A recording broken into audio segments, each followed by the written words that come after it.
réponse aux nombreuses sollicitations, Albert Tevoe-Djere est sorti de son silence. Nos vies commencent à prendre fin le jour où nous devenons silencieux à propos de choses qui comptent. Comme le Seigneur m'a bien assuré aussi, mon silence serait un péché. Un péché de non-assistance à patrie en danger.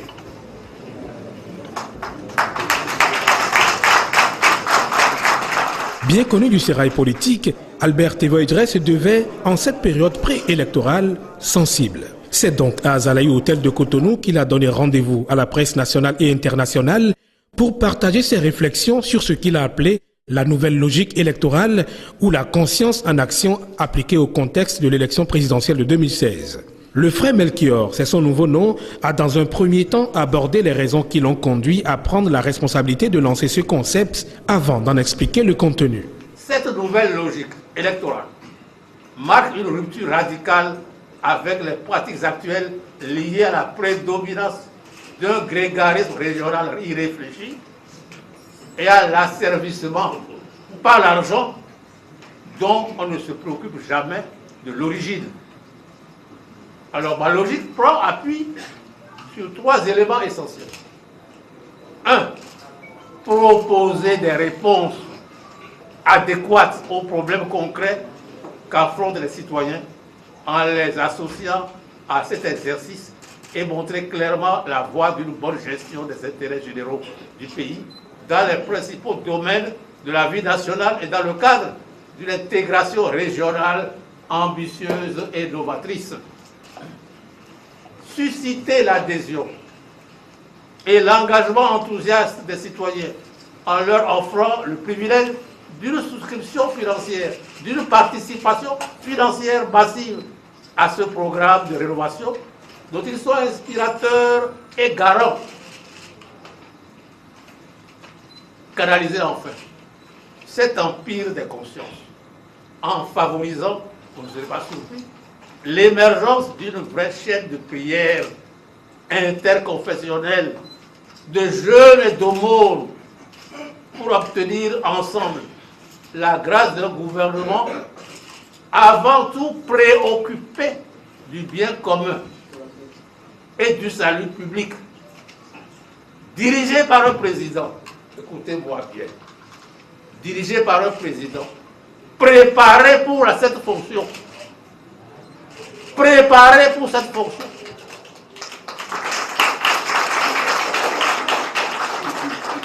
Répondant aux nécessités du moment et ayant la crainte de Dieu. Un président préparé pour cette fonction, répondant aux nécessités du moment et ayant la crainte de Dieu. Cette conscience en action est donc l'arme nécessaire dont a besoin le peuple béninois pour effectuer le choix idéal lors de l'élection de février 2016.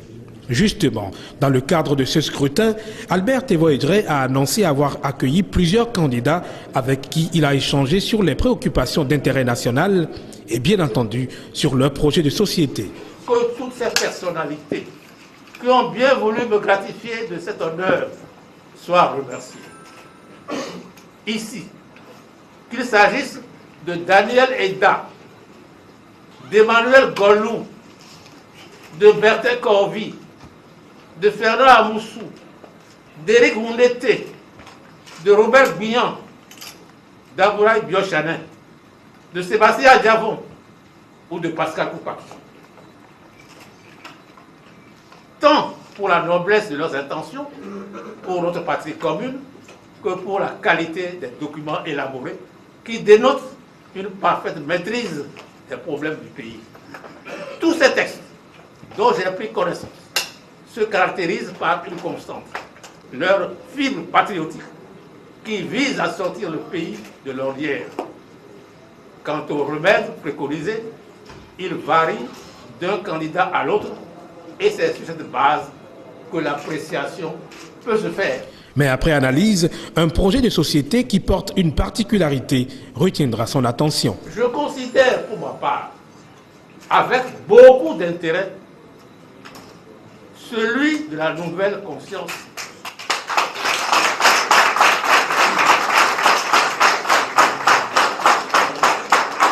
Qui sera publié la semaine prochaine, je l'ai eu avant. Je l'ai lu. J'ai contribué à critiquer et ce qui m'a été remis me permet de vous dire que le contenu, après examen minutieux, répond à l'essentiel de mes préoccupations et car il s'apparente à celui de la conscience en action. Les responsables du mouvement Ensemble pour une cause commune l'ont fortement recommandé à mon attention et je vous le recommanderai à mon tour comme base de discussion et de convergence. Je dis bien comme base de discussion et de convergence. Je reviens dessus tout à l'heure. En y trouvant une heureuse similarité avec certaines des propositions avancées par Abdoulaye Biochane, dont les idées et les solutions préconisées, notamment sur l'emploi, l'agriculture et l'énergie, doivent retenir l'attention de tous. Il m'apparaît que le document présenté par Pascal Koupaki a un caractère pédagogique efficace. Et ce candidat a vu juste en voulant d'abord camper l'action politique dans son fondement éthique, car le mal dont souffre la démocratie béninoise réside d'abord bien là. De mon point de vue, il sera difficile, voire impossible, de sortir notre pays du persistant marasme dans lequel il paraît s'enliser, à moins d'un réarmement moral du citoyen béninois, condition primordiale du changement de mentalité de comportement. Pour Albert Teveudre, le plan de travail de nouvelle gouvernance suggéré par Pascal Koupaki garantit le respect des valeurs communes du peuple et l'assurance d'un développement solidaire fondé sur le travail et l'engagement citoyen. Il constitue pour le frère Melchior surtout une véritable opportunité offerte d'un choix judicieux pour les Béninois. Mais il ne s'est pas empêché d'exprimer ses appréhensions au regard des dérapages et des dysfonctionnements observés ces dernières années. D'où son interpellation.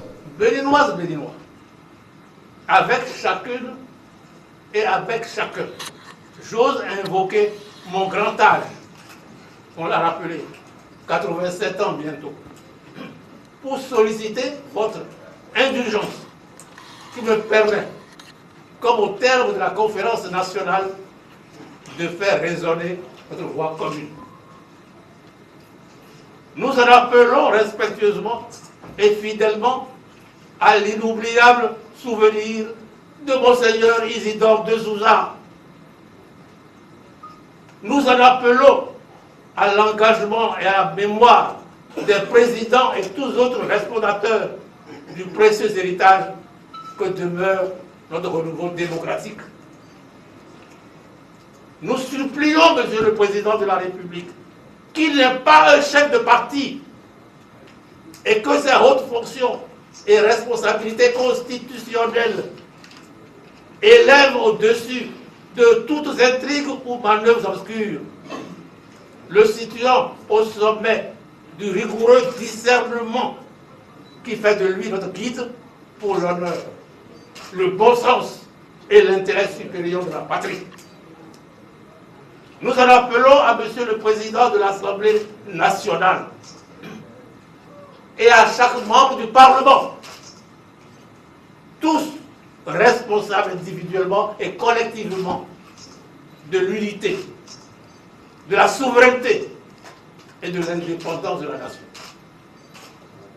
Nous adjurons, Monsieur le Président et les membres de la Cour constitutionnelle, porteurs de l'immense et très haute charge d'assurer notre fidélité absolue à la lettre et à l'esprit de la loi fondamentale.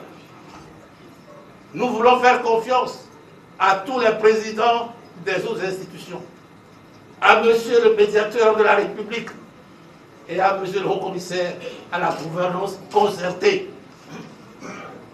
Nous exprimons notre vigilance sincère tout particulièrement au président et aux membres de la Commission électorale nationale autonome, Sénat, dont nous savons la tâche spécialement délicate et périlleuse, et que nous encourageons avec Stanislas Boyon, qui a écrit tout à l'heure, à nous faire bénéficier au Bénin de l'effet Caboret, on en parlera encore. Nous interpellons respectueusement le président et chaque membre de la conférence épiscopale du Bénin, les hauts responsables de la communauté musulmane, des autres confessions religieuses et de nos religions traditionnelles, l'ensemble des membres du cadre de concertation des confessions religieuses, les porte-voix au Bénin de Religion pour la paix. Nous en appelons à chaque président ou secrétaire général de parti politique, à chaque syndicat, aux éducateurs, à toutes femmes et tous hommes de bonne volonté rassemblés au sein de ce que nous appelons la société civile.